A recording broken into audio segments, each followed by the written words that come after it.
What a thrill to have Jacqueline Novogratz with us. I mean, such an amazing person. Started the Acumen Fund and has run it all this time. I don't know whether you've read her book called The Blue Sweater, but it's absolutely the most lovely book. I recommend it like intensely. And so if you want to get some more after you've enjoyed this evening, have the book and enjoy that as well. So what's going to happen is that she's going to show us some slides and talk a bit. When she's done that, we'll have more of a conversation, ask you to join in. So please welcome Jacqueline Novogratz.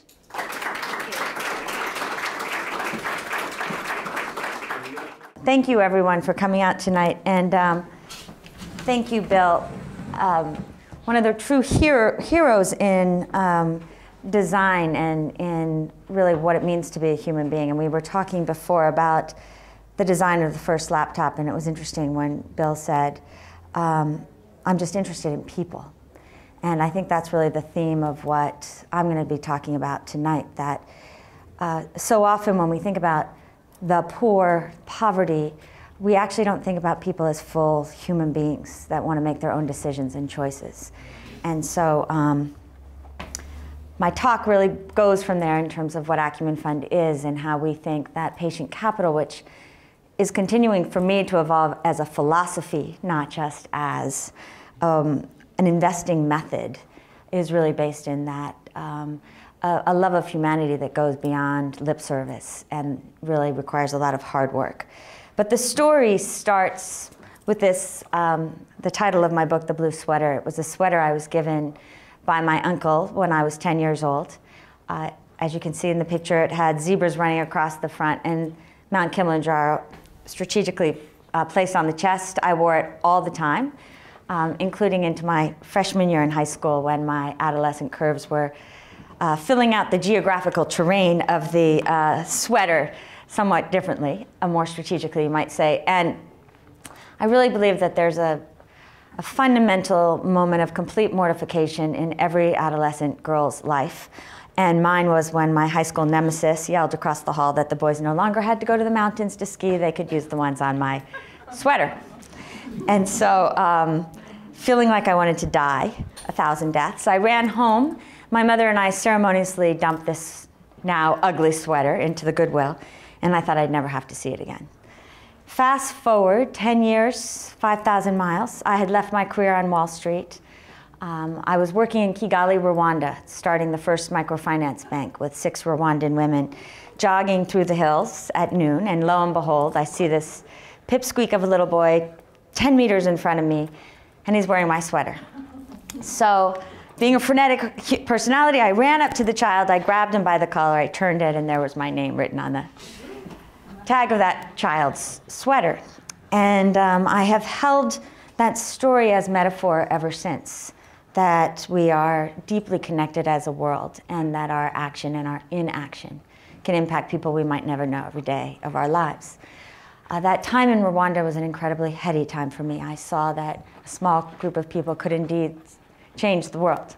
And within 3 years, we had a bank, we had branches across the country. We were the largest lender to low-income people, which was essentially the whole country, in Rwanda. But as it turned out, during the Rwandan genocide, I discovered that the women with whom I had started this bank played out every conceivable role, including being major perpetrators. Our first executive director was the Minister of Justice under the genocide regime, and about a year ago, convicted of major crimes of genocide. And so it really forced me to confront what does it mean at the very deepest level to be human.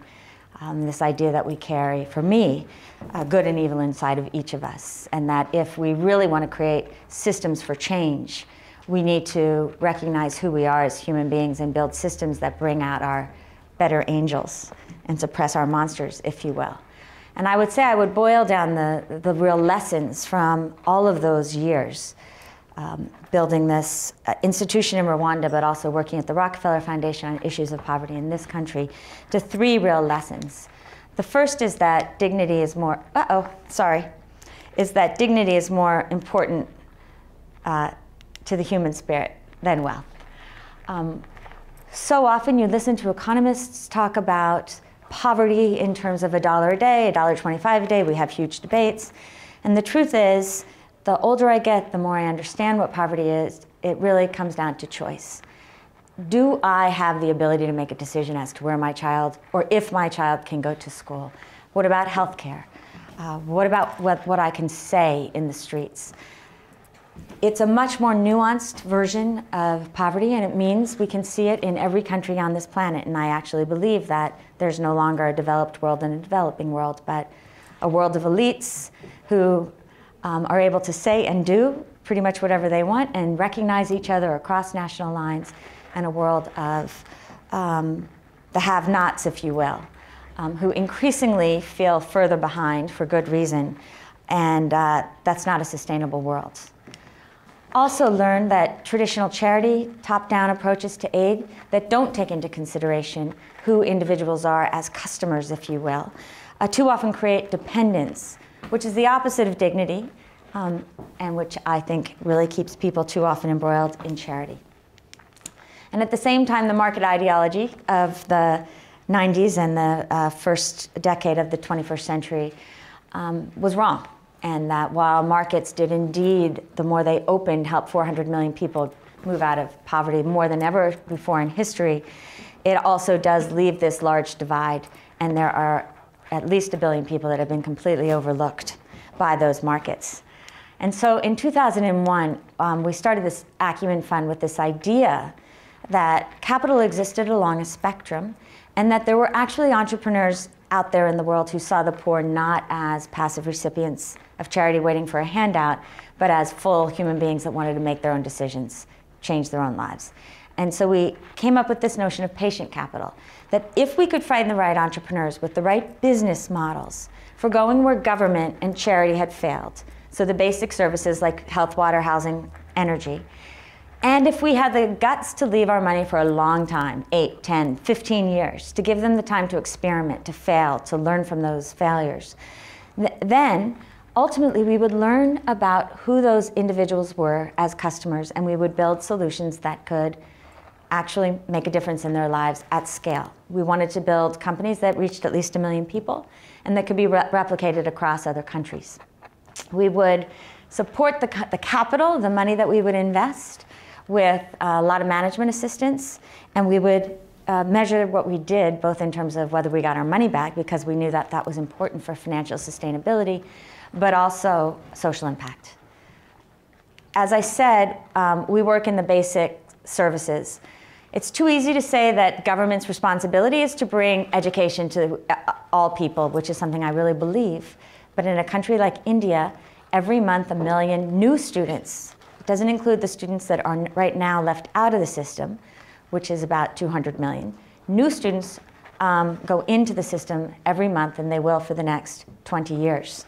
And so we need better models. We need more hybrid models, at least to experiment. Thus far, we've invested about $60 million in 50 companies, and we've been really focused on South Asia and East Africa, India, Pakistan, Kenya, Tanzania, Uganda. We've just moved into Ghana and Nigeria, and we're about to start making our first investments there and are starting to look at a global expansion. What's been incredible to me to see is that while we're a charity, we come in with this early stage capital. For every dollar we invest, we're seeing 3 to 4 additional dollars go into those companies. So over 200 million additional dollars going in, 35,000 jobs, and tens of millions of services. One company, which I won't talk about, A to Z, which was a malaria bed net company that Bill has heard me talk about, now accounts for 8,000 manufacturing jobs for low-income women. Last year, they made 30 million long-lasting bed nets. They're 15% of worldwide production, but it accounts for 20% of all manufacturing jobs in Tanzania. So really are learning that one really strategic investment in a town like Arusha can be a complete game changer on many, many levels. I want to talk about a couple of stories. One is more complicated than the others, but it's my current favorite in many ways, because I think it forces us to get out of those boxes of it's the market, it's government, to push us to designing solutions that are more fluid and keeping our eye on the ball. What is it that we're ultimately trying to do? not make money, and not just feel good, but ultimately, in the case of energy, we have 1.5 billion people who have no access, who are not connected to the grid, and yet we know that the way to real productivity is giving people access to energy. This story starts with this guy named Ganesh Pandey. He is a man who was born in Bihar, India, educated at the best schools in India, and then he moved to New York, RPI, to do his engineering master's. Was in the semiconductor industry in Los Angeles when he decided he wanted to go back to Bihar to try to work on their energy problem, to give back. Why Bihar? As I said, it's the place he was born. It's one of the poorest, most corrupt, most difficult places on the planet. Despite the fact that India's shining is moving in such an extraordinary way, Bihar is a place in that little box of darkness where if you put it on the African continent, it would be the second poorest country and the second largest country. Per capita income is $200 per year. You feel like you're in the 15th century. There's no roads. It's a place of high concentration of the Naxalites, the Maoists, come in from Nepal. And as I said, a lot of corruption, a lot of despair, and it's also one of the most interesting places, I think, on the planet. In Bihar, the government of India has declared 22,000 villages, or 65 million people, economically impossible to reach by conventional means with electricity. So essentially, by default, written off 65 million people. And Ganesh is one of those entrepreneurs that believed that you can make the impossible possible. And so he decided he was going to solve the energy problem. He starts off in a classic way, the idea that he has. Solar, then Jatropha, both fail miserably. And one day he looks around and he realizes that Bihar is also known for rice. It's the rice belt. And so he asks himself, can I take the husk from the rice, the waste, which really is not seen as having any economic use, buy it from the smallholder farmers, gasify it, convert it to electricity, and then set up a design that is so inexpensive that I can actually deliver it for $1 to $2 a month at the household level? The answer is no, if you're just looking at the private sector in the early startup years at least. And so we worked with him for a couple of years, and we couldn't make the business model work. Shell Foundation came in with grant capital as well as a lot of technical assistance, and in some ways they're really the heroes in this story in addition to Ganesh. But ultimately, they went to an innovator at the Ministry of Energy, Natural and Renewable Energy in India. And they worked out a business model whereby if government would provide a 30% capital subsidy on every plant, they could sell the energy cheap enough so that it could compete with kerosene and really work with people's income levels. And what's been extraordinary is that he's gotten this gasifying plant down, which could essentially fit on this stage, if you don't have the stairway, to about $27,000 a unit. And he heats the rice husk, turns it into electricity, and then he literally uses bamboo posts and wire to bring the electricity into the household level. And despite the fact that people see this area as a very conservative area where people don't typically take a lot of economic risks because they are so poor, we're seeing 80 to 90% conversion rates at the village level, meaning 80 to 90% of the people choose to spend their money on husk power electricity. And thus far, he's electrified more than 65 villages, about 150,000 customers. So India has a model now for what it takes to bring safe, affordable, clean electricity to the most far-flung, difficult areas. And as the former Minister of Energy said to me, if we can do it in Bihar, we can do it anywhere on the planet. And that's what Acumen Fund is really about. Where can we use our capital and our brains to invest in early stage innovation, knowing it's going to be messy, it's going to take a long time, insisting on getting our money back, or at least trying.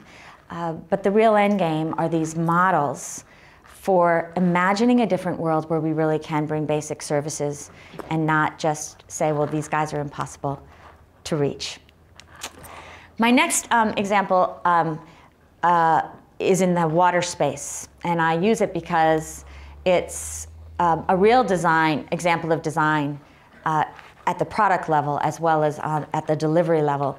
In 2003, when we decided that we were going to go into safe water delivery, I thought this was going to be a no-brainer. Lots of people wanted to give us money for it, 1.5 billion, again, the same number, no access to safe drinking water, and the UN spends $13 billion a year to bring safe drinking water to the poor. We haven't moved the needle in 20 years. So I thought, well, of course there are going to be private entrepreneurs that are trying to find solutions to this. And in fact, we found 0 companies in India, a country of over 1 billion people. So we broke all of our rules, and we ended up investing in a non-Indian, a Ghanaian entrepreneur who was living in LA, who connected with a developer at Berkeley, an Indian, a brilliant engineer. And they built what they thought would be the best way to use UV filtration to get water from any swamp in a village level and sell it to the villagers. And this was the first plant. A lot of concrete, enormous, not exactly what you would think villagers in a rural setting would find beautiful or appropriate. But for some reason, this was the one that we started with. Not only did the villagers think it was a monstrosity in terms of design, but all of those elements had to be imported to the village. And again, you're 6 hours away from any kind of city. It made no sense economically. So one of the first things that we did with WHI, in addition to investing $600,000, was bring in an architect who really thought about what low-income villagers would feel less threatened by, but also using these basic design principles of you've got to miniaturize it so that it's very, very inexpensive, make it inexpensive, and make it what we call infinitely and incrementally expandable. So you build one, you can the next day take this and build it again, whether it's with the profits or whether it's another loan. For years, this was really a messy process. Everything that could go wrong did go wrong. And finally, we brought in IDEO, actually, and we worked with them on not only designing better containers, because the original containers were fully sterilized. And people would come and they would buy their containers at the water plant, and then they would go home and they would put their dirty hands in it to drink out of, or they would pour the water into a clay pot to keep it cool, and the clay pots were also contaminated, so it really reversed all of the effects of selling uncontaminated water. We also discovered that delivery systems were starting to come up, and that price actually wasn't the barrier.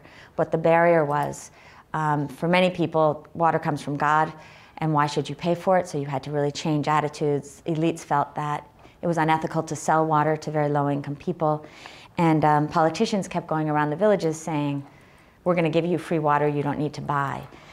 So it was long, it was messy, but since that early investment in 2003, the company's raised almost $70 million. They now have 500,000 customers in India, and 5 copycat companies have started with essentially the same technology and the same delivery system. And so it's been a real game changer. What's been fascinating to me, though, and again, all of this is about learning because there haven't been models like this before, is what happened last week when I was in South Africa. One of the things, the insights that we gained is that this particular model where you have a $30,000 to $50,000 water filtration system can only work in villages of 800 households or more. But what happens is philanthropists who are well-intended and politicians want to buy the plant for their village, and then will encumber sometimes the village with debt that is unsustainable. And so when we were approached by people from Coke and Diageo, which is another beverage company, to take this model to West Africa, it was very easy finally to say, love to do it, but you can't cover costs unless you've got 800 villages, and most villages in West Africa don't. And so, in what I think is going to be another real design move for the world, they agreed to put up $4 million, and IFC gave another $2 million, so that they could essentially, like Husk Power, isolate the subsidy, provide a capital subsidy at the plant level, and then build a business so that poor villagers could afford to sustain the overall operating cost of this water. And the idea is we'll do this so that you're reaching 500,000 or 1 million West Africans, starting in Liberia, Ghana, and Nigeria. And ultimately, we'll go to government and say, if you're really serious about getting water to the poor, then you can work with the private sector, but it needs government subsidy to do so. But we'll actually know what the business model is, and we'll know how to design the company as well. Other models that are more fit for the urban center, 1298 ambulances, which sound funny for Acumen Fund. They certainly did when I first was asked to consider. We bought 30% of a company because in India, 70% of the people who are in ambulances are dead. You only call an ambulance to go to the morgue because it's a corrupt industry. The ambulances don't show up, and if they do show up, there's no technical equipment inside. It was the same case in the 1960s in the United States, same exact statistics, and it really wasn't until the late 60s when national regulation changed the requirements of what it took to make these ambulances work.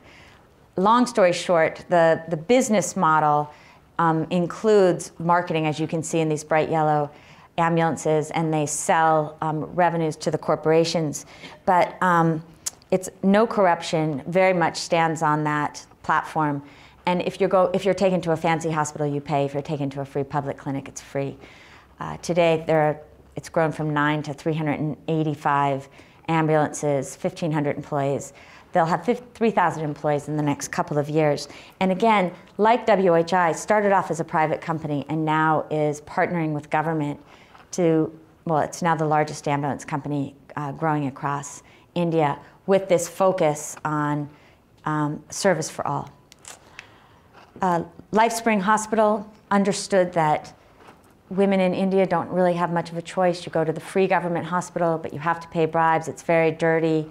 The last time I was at a public hospital, 2 hours after women had babies, they were sitting in piles of rubble with IVs in their arms, holding their tiny babies, just complete overcrowding. Or you go to the private sector hospitals, which are extremely expensive. LifeSpring is offering a low-cost alternative with 30-bed hospitals. Again, a sliding scale pricing system, and it's early days, but it's grown from 1 to 8 hospitals. And I want to end, so that I can talk to Bill, with a real urban story. And when I saw in the brochure what Cooper-Hewitt is doing with its upcoming exhibit on designing for the other 90% and really focusing on cities, I thought I would end with Jamii Bora, because that's going to be part of this exhibit, and it's something that we're quite proud of. This is a story that starts in the slums of Nairobi. It's a place I also write about a lot in my book, where I worked in the 1980s. And specifically, it's a slum called Mathare Valley. Mathare, it's about half to a mile wide and a mile long, no, 2/10 of a mile wide and a mile long, and 750,000 people are crammed into that area in these tiny little boxes. No toilets, no electricity. It's known for what's called the flying toilet. So you defecate inside your house. It's too dangerous, particularly at night, on paper or in a bag, and you throw it. And so walking through to even visit people is quite an extraordinary experience, as you can imagine. But it's also a place of real joy, of real industriousness. I've had actually some of the most incredible experiences of my life there. And the reason I went this particular day is because we were doing housing. And I had done this fancy talk in New York City, and someone said, well, does Acumen work with the poorest of the poor? And I said, well, I'm not really sure. When you really start understanding how, quote unquote, the poor make decisions, it doesn't necessarily correlate to income. It doesn't necessarily correlate to what you think they should be able to afford or should want. So I don't really know. But if you're talking about a $4,000 house, you're probably not talking about people who now make $1 a day. But if you're talking about getting people out of poverty, well, then maybe we need to find those ladders that enable them to do that. And so even when they're not the poorest of the poor, if we really care about moving people out of poverty, we have to work with them as they're leaving, not as comfortable. But I wanted to really be able to articulate that in a clearer way. And so I asked Ingrid Munro, who's the great entrepreneur who started Jamii Bora, if I could go and find some of the customers that were buying these houses that they were building in a new development about an hour outside Mathari. So I met many people. The woman who touched me the most on this particular day, she's now become a friend, is a woman named Jane. Incredibly beautiful. She somehow reminded me of Audrey Hepburn. And very soft-spoken, and I asked her to tell me her story. Of course, took about 3 hours. I will try to condense it. But she said, you know, when I was a little girl, I always dreamed that I would be a doctor. But my dad left when I was barely after I was born, and my mother couldn't afford to send me past 3rd grade. And so then I decided that since I couldn't be a doctor, I would marry a really good man since my dad was not. And I got married when I was 18, and I clearly didn't choose a really good man. And while I was pregnant with the 2nd baby, he left me, and I was there in Mathari with no skills, by myself, 2 little babies. And so I became a prostitute, and I'm not proud of it. I did it for a number of years, and I really hated myself. And in 2001, I heard about this organization, Jami Bora. Jami Bora means good family. And it was starting with microfinance, little tiny loans. So it was bringing me back to the day when I was working in Mathari, making little tiny loans. And then the story that you often hear with microfinance starts playing out. She buys a sewing machine, and she starts making money. And then she realizes, and life is so synergistic, that if she can go to probably the same secondhand clothing market that my blue sweater went through, and buy discarded ball gowns, and repurpose them with lace and doilies for First Holy Communion dresses and Sweet 16 dresses, she could sell them to women in the slums. Because even women making $1 or $2 a day want their little girls to feel like princesses. And she started selling these $6 dresses like wildfire. So now she probably makes $5 or $6 a day. And it's with that money that she's able to put a down payment on this house. She also makes necklaces and jewelry, and so I went out to watch her hawking in the streets, and it was extraordinary to see her, and I stood back again, and I thought, well, again, technically, Jane is one of the wealthiest people in Kenya. She makes $5, $6 a day. She's in the top 10, 15% of people in the country. But she lives in a place with no toilet, no electricity, and she's scared that her kids are going to become drug addicts, prostitutes, or killed. She's scared to go out of her house every night. So what is poverty? And so I asked her that afternoon. She was moving into her house the next week, and I said, you know, are you scared? And she said, what is it that I could possibly be scared of? I've gone through everything. And I said, well, so then tell me about your dreams. Where are they? And she said, you know, in some ways my dreams don't look like they did when I was a little girl. And in other ways, they've all come true. She said, because when I was a little girl, I thought that I wanted to marry a really good man. But what I really wanted was a loving family. And I have 3 children, and I adore them, and they adore me right back. And she said, and I thought I wanted to be a doctor, but what I really wanted to do was heal and serve. And in 2001, when I joined Jami Bora, I found out I was HIV positive too. But I've been taking antiretrovirals ever since, and I feel so healthy and so blessed with everything that I have that 2 days a week I volunteer, and I talk to people who recently contracted HIV, and I tell them, you are not dead. And because you are not dead, it is your duty to serve others, and that will heal you. And she said, so you know, maybe I'm not a doctor, because, well, doctors give out pills, but maybe I'm better, because me, I give out hope. And I sat there looking at this woman and realized, you know, this is what dignity looks like. Jane has choice, and that's why she's leaving poverty, not because she's making $5 or $6 a day. And she moves into this Jami Bora housing development, and she's so proud, you can't even stand it. And a year later, I go and visit again. And sure enough, we're walking down this street of houses that look very much like they did in the first picture, and in the middle is this house with an orange door and green trim and sunflowers going to the ceiling. And I was like, Jane, that's got to be your house. And she was like, it's my house.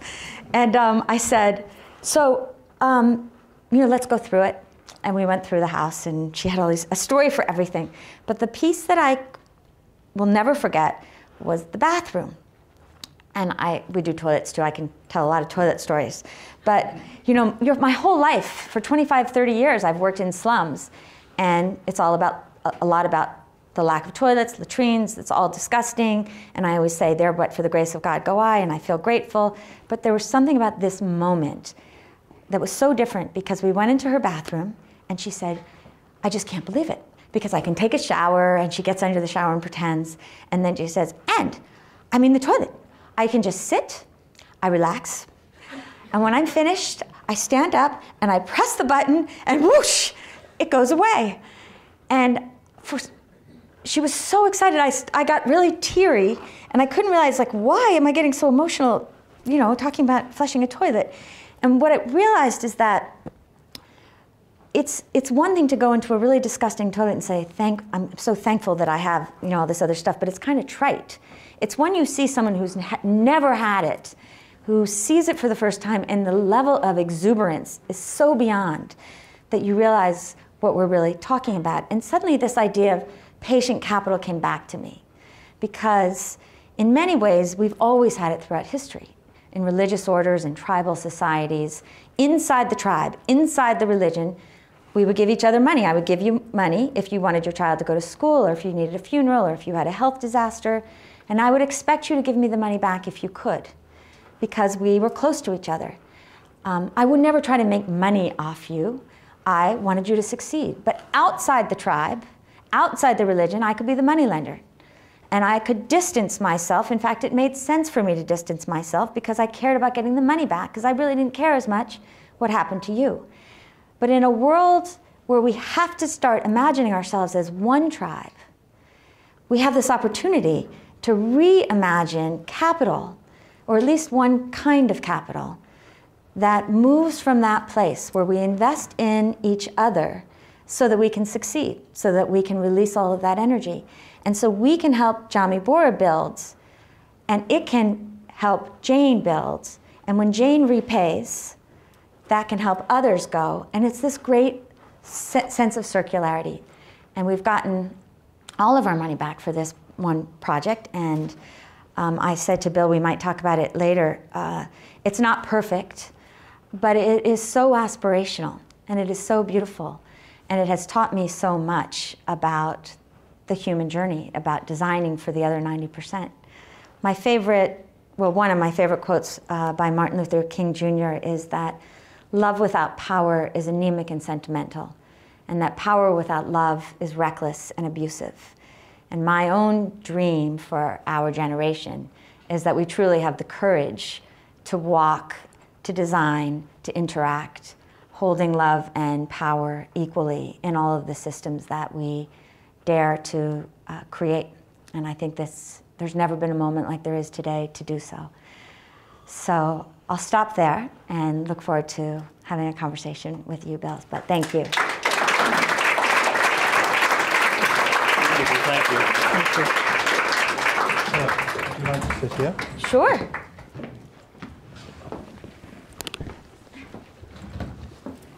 Her stories are so great, aren't they? I mean, it's so intensely human. And I think that that understanding of people, I mean, the fact that you sat there and listened for 3 hours, that is the sort of ethnographic research that designers should do with everything, everybody they meet who really produces anything that they're concerned to design. So, I think of designers having this wonderful opportunity to expand its context at the moment. Being a product designer myself, I'm thinking that we have the chance to think of, instead of things that people have, to think more about health and well-being. And then in terms of the built environment, instead of thinking of designing buildings as architects, or interior designers or planners or something, perhaps we could think of designing social innovation. But you've been doing all of this, and tell us a little bit more about the secrets of some of the design process. I mean, you've given us fantastic examples, but what sort of teams do you think you need to put together? What do you need to tell the designers to have them understand how to contribute? How does design kind of work in the experience that you've had? Well, it's interesting because Acumen typically doesn't design product or we do design some of the business processes, but typically we'll find an entrepreneur. And you alluded to this before, but it used to be that an entrepreneur would come to us with a great technology and tell us they were from MIT and they had the water technology that was going to change the world, and we'd get all excited and it was very cool and it would be a complete failure. And now when they tell us that, we typically run to the hills. And we start with, do they understand community? Can they tell us how low-income people really make decisions? If they speak with too many shoulds, it's the biggest red flag there. Well, this is what people should do. This is what they, how they should behave, rather than understanding the quirks of how people really make these decisions. One of the best designers I know is a guy named Amitabh Siddhangi, who is an Indian, started off as an Indian farmer, and was so frustrated that the 200 million farmers in India were still making $1 a day or less, and yet all of this charity money was going at them and they couldn't get their hands on any of the subsidies. And he was fascinated with drip irrigation in Israel. Drip irrigation was actually built in, or created in 1960. So now it's 21st century, it still hasn't reached the people who really need it. And so he was the one that came up with those 3 design principles, understanding that that farmers are the most risk-averse people on the planet because they have everything to lose. Smallholder farmers typically own 1 acre, so they're never going to risk their whole acre. So you've got to build an input that starts with a very small part, 1/4 an acre, even 1/8 of an acre. It's got to be so inexpensive that they see their repayment in a single harvest, because that's what they think in terms of, and then it's got to have this incremental expandability piece. And so we've watched him not be afraid to fail, iterate, but everything he does is from the perspective of who the farmer is, and that's what makes him spectacular. Once he sold 300,000 units, we actually helped him create a for-profit company. We own half of it, he owns half of it, and then we could help design processes for storytelling, connecting to export markets. And ironically, it's one of our most profitable companies, despite the fact that its customer base typically makes $300 to $500 a year. So it's been really exciting. Yeah, I think the trouble is really that we're all selfish. Designers are selfish. It's so much more fun, really, in a way, to design for yourself. Particularly if you're thinking, well, maybe I could do something that my peers would love, and then the museum would think it was so great they'd put it in a pedestal on an exhibition in a place like the Cooper-Hewitt. And that's rather a different attitude from the one that you're describing.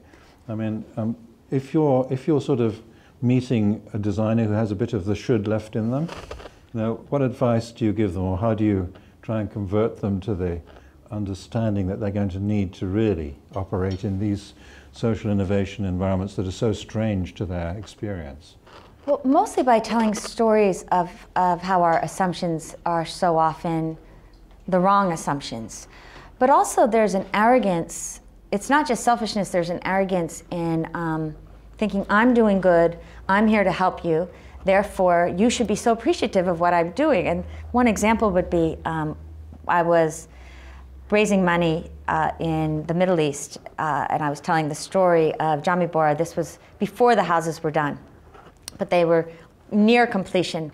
Now this is a community that built all the bricks themselves from the sand in that area, and all the roofing tiles, and then they built the houses and they brought in the solar. There was such a sense of pride and self-determination.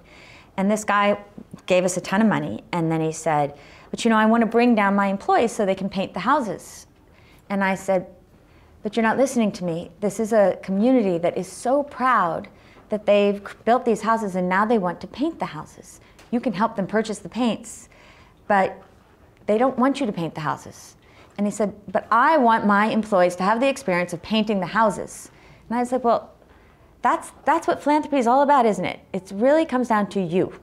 You want to do this for you. And I want people to give us money so that they can change their lives. And if you don't let them change their own lives, this game is over. It's going to be played out the way it's always played out. And shockingly, I still got the money. But I'm not sure he got the lesson. And you see that over and over. Where you see the twinkle in their eye, the difference are those designers that are so excited by the low-income person and how they make decisions. So people make decisions based on beauty much more than what's good for them, status, comfort. And so when we were first trying to sell bed nets to low-income people, the public health people were like, it's good for you. It will protect you from malaria. And they're like, yeah, we've heard that before. If you said, your kids will sleep through the night, it will get rid of all the other bugs, so you'll be comfortable, and it's really beautiful, and your neighbors will know you care about your kids, then people would sign up. And so there's a joy and a curiosity about the human journey that you can sense, I think, partially in the twinkle that somebody has in their eye when they're talking to you about these kinds of things, rather than I'm here to solve the problem and I know the answer. That's usually a bad sign. Well, actually, the first person that we asked to join us at IDEO, before the IDEO days actually, but in my San Francisco office, was Jane Fulton-Soury, who's a psychologist. And she'd been working in human factors analysis in England. And her job was basically litigation. So as a human factors expert, she was told that something had gone wrong. And she gave the example, somebody cut off their toe with their lawnmower because the blade was not protected. And she said, well, I don't want to go on telling people why the toe got cut off. I want to help people understand how to design something that doesn't cut toes off. So it might be better to start a bit earlier. So this is why she wanted to join a design company. But the thing that was fantastic was that I had like 15 designers in the room at the time, and they all said, Bill, why do you want a human factors person? That's very strange. Jane was such a lovely person that she had the sort of empathy that you were talking about, and she used that not just about the projects, but also talking to the individual designers. So within 6 months, every designer in my team insisted on having Jane on their project, because she was such an important influence. And I think that kind of person, the sort of expert in perhaps human sciences, in terms of bringing a point of view which is just rich with empathy, if that can be joined to the design team, have you come across a lot of people with that kind of expertise and contribution that make the difference? I know you do it yourself, but have you found others who? Yeah, well, I mean, we're so privileged to be so close to Tim Brown and IDEO, and IDEO has hugely impacted our culture at Acumen Fund, and so I would say within the team, there are many of the team members have that level of empathy. We look for it, but yes, in the companies as well, a lot. What's rare is to find the individual that's got that level of almost childlike curiosity every time he or she meets a new person, coupled with empathy, coupled with the ability to execute and build things. That's where you get the really rare combination. Yeah. But I think about this guy named Ken. I was in Ghana recently, and he's so excited about who his students are, but he's always learning at the same time. And so he had actually, in Ghana, seen a TED Talk about how kids learn. They don't learn if you put one kid in front of a computer, but they will teach each other if you put 4 kids in front of a computer. And so even though he barely has electricity and he has no internet access, he got a CD-ROM for a math class and put 4 computers with 3 monitors around each one in a little tiny area, put 4 kids in front of each, so 48 kids in a room, and started with really simple math. A 7 would float on the screen and you hit a 7 and the rocket would explode the 7 on the screen. And the kids were like, oh, that's kind of an interesting trick, but not so interesting. And then he kept upping the level of difficulty. And by the time he got to 6 plus X equals 21, all that we know about education played itself out. The boys took over the technology, the girls were smarter at this age, and they were, you know, counting on their fingers and hitting the boys on the head. And there was such a level of engagement and learning. But it was because you had this man who had the empathy of understanding who these kids are, this willingness to experiment, and this total love of teaching. And how do you grow it? How do you scale it? That becomes the next question. But I think it's the best part of my job is that we get to meet people like that. But you have to be there, don't you? I mean, I've designed things for surgery, for example, and I thought it was essential to just put on the garments and get into the operating theatre and see what really happens in there. That if you don't go to the place and see the real people and be in the real environment, have to be there. You don't really stand a chance, do you? I mean, you have to experience it yourself. You have to be there. Yeah.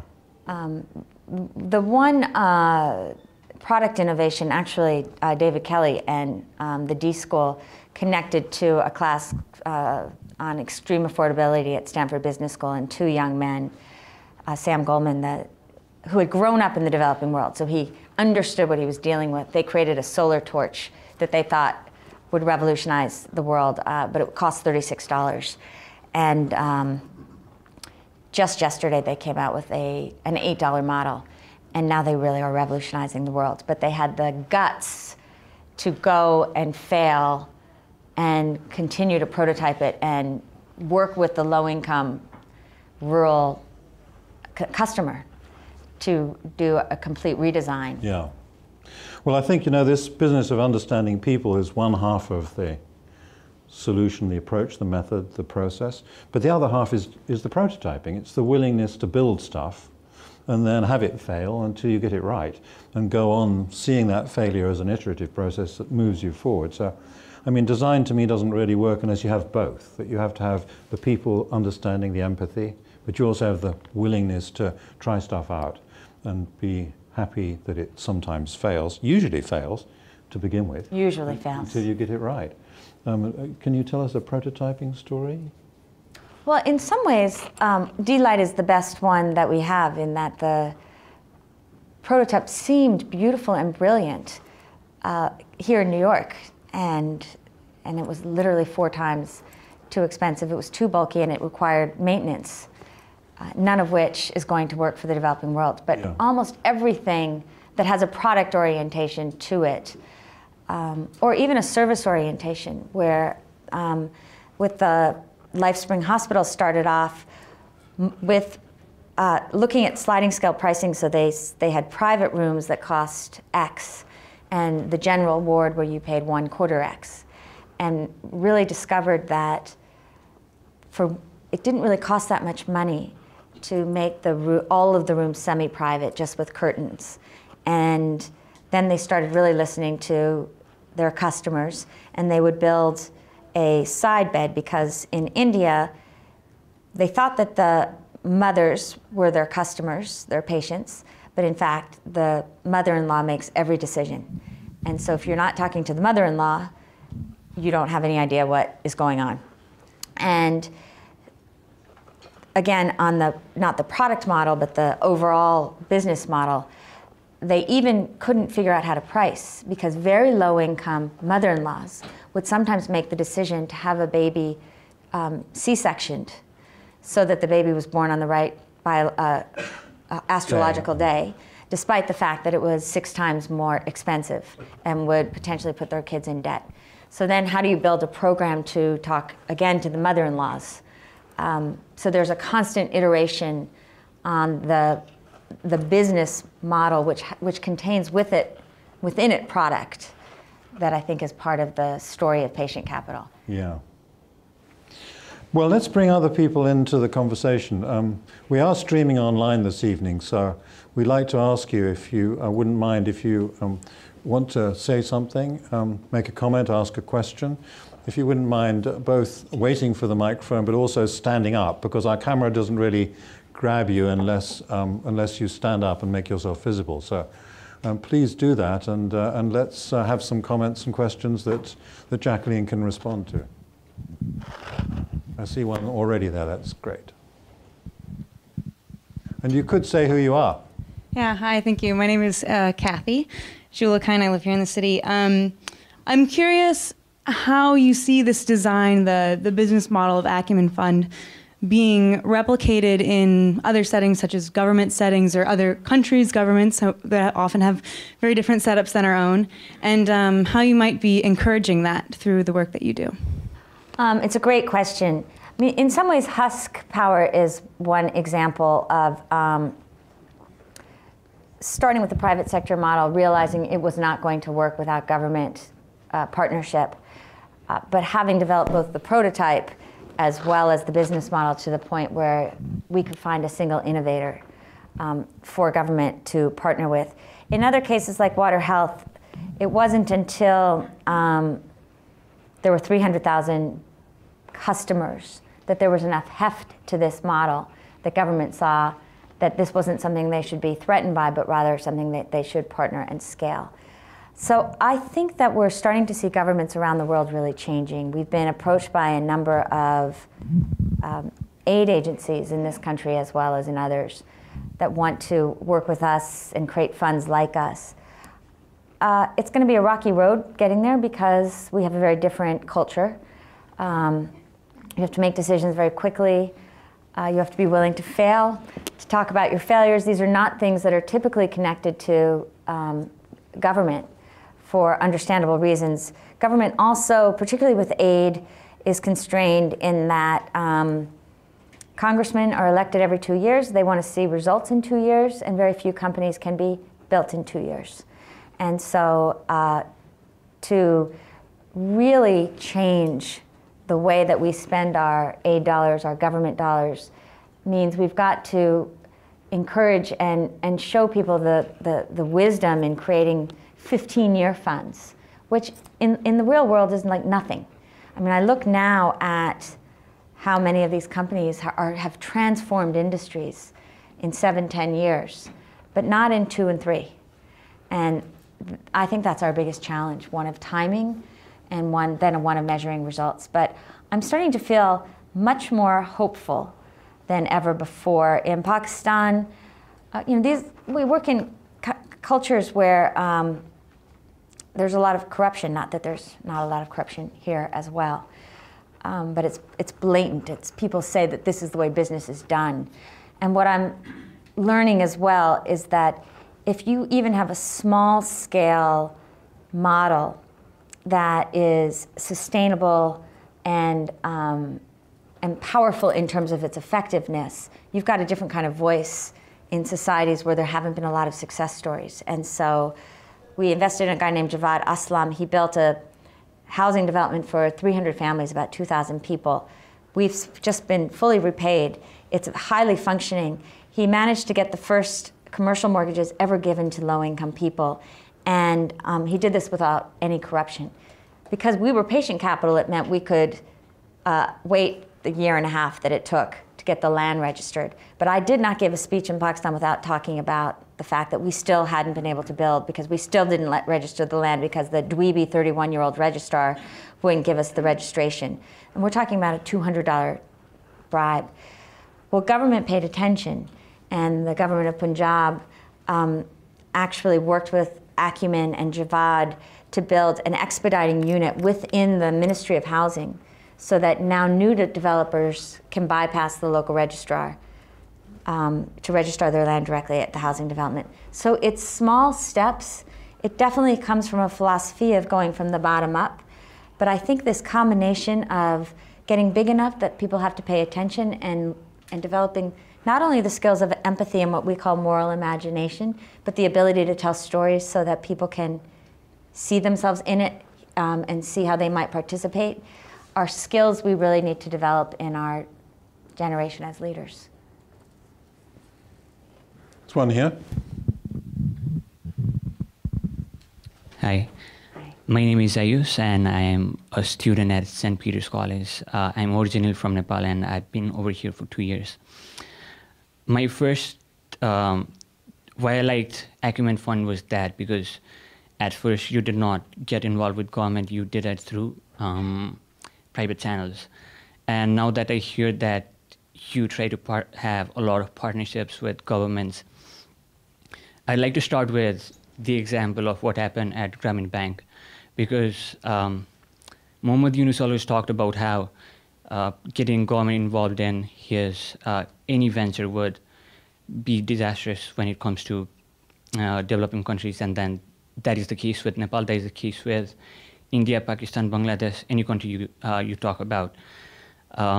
And what we saw was that Grameen Bank did very well for like 2 decades, and then last year, starting from last year, the government stepped in because of political issues, and then now that he has been kicked out. I'd like to ask you, like, have you had any problems when you have the government involved in the companies that you have tried to build?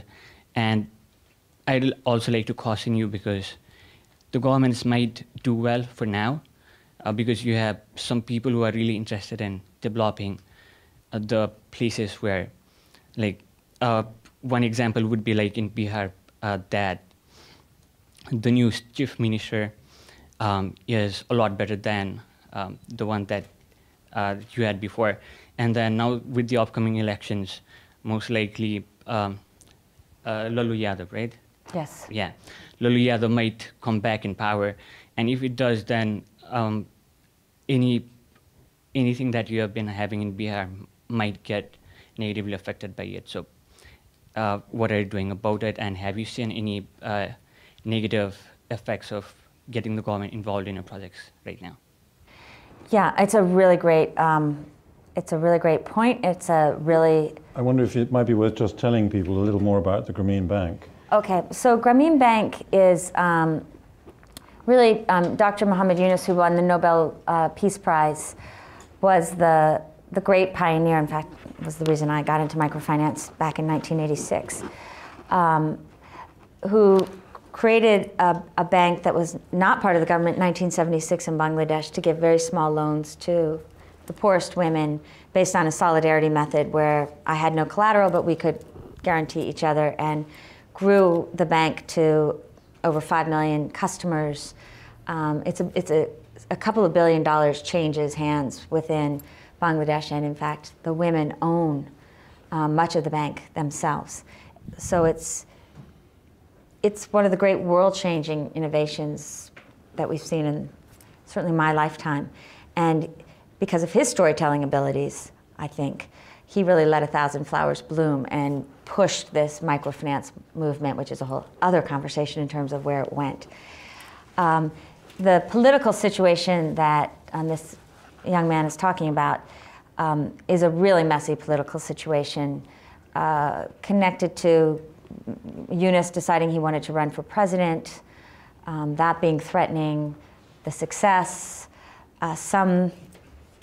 it's almost Shakespearean, but just to the same point, to see the power of what government can do, it's quite breathtaking.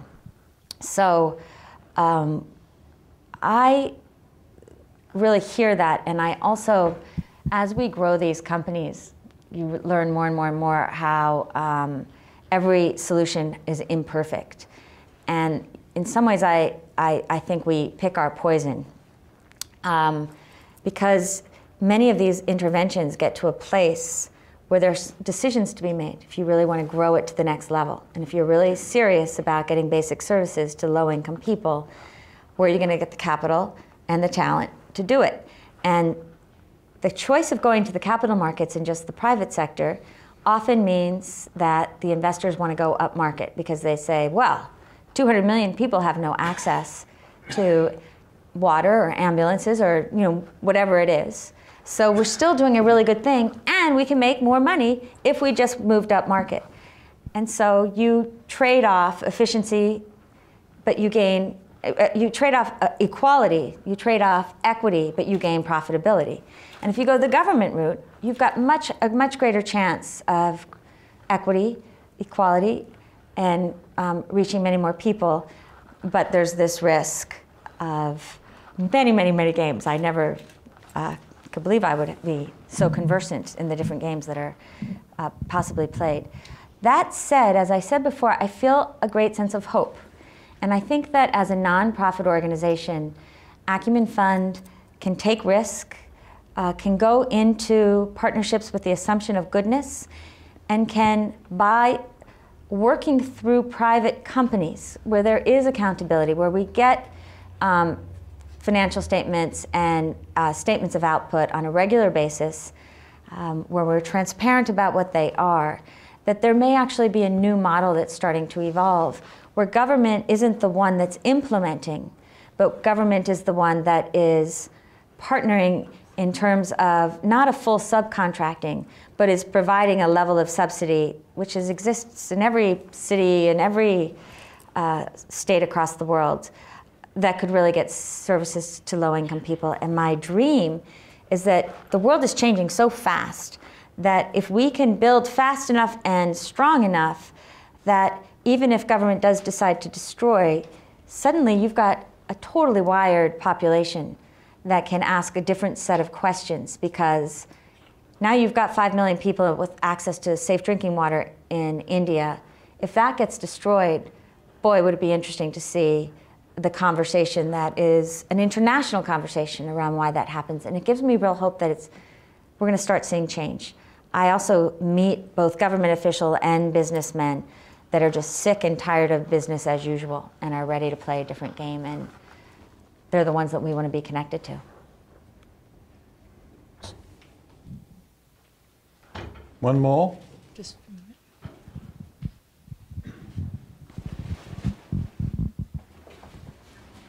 Hi, my name's Kenny Arnold. I was wondering, does the Acumen Fund have a system in place for organizing like designers who are willing to go and volunteer and help who needs to be helped to create product solutions?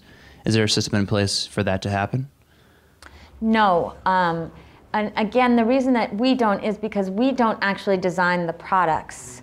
IDEO and many local nonprofit organizations, there's a company called Idiom in India, might have programs for actual designers. And IDEO has a new nonprofit, IDEO.org. But Acumen does have 2 fellows programs. Well, we have a summer intern program, but I think it's so indicative of what this generation wants to do. We typically get 700 applications from the top business schools for 10 spots. And we have 2 fellows programs, a global program where it's pretty much the same ratio, but they come from 70 countries.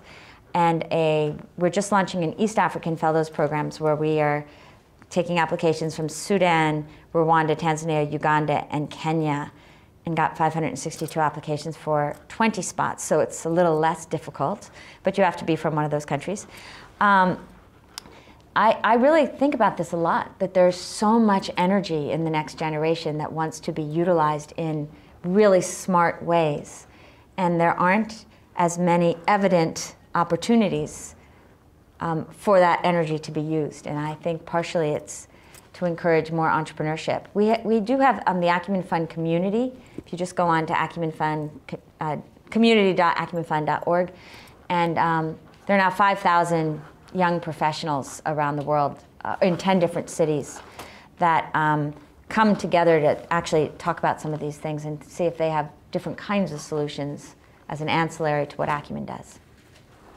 So there's we'll just take one more then, please.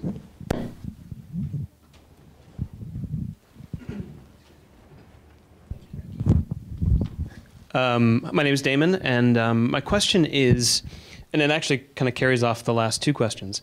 As a fledgling and fumbling social entrepreneur, I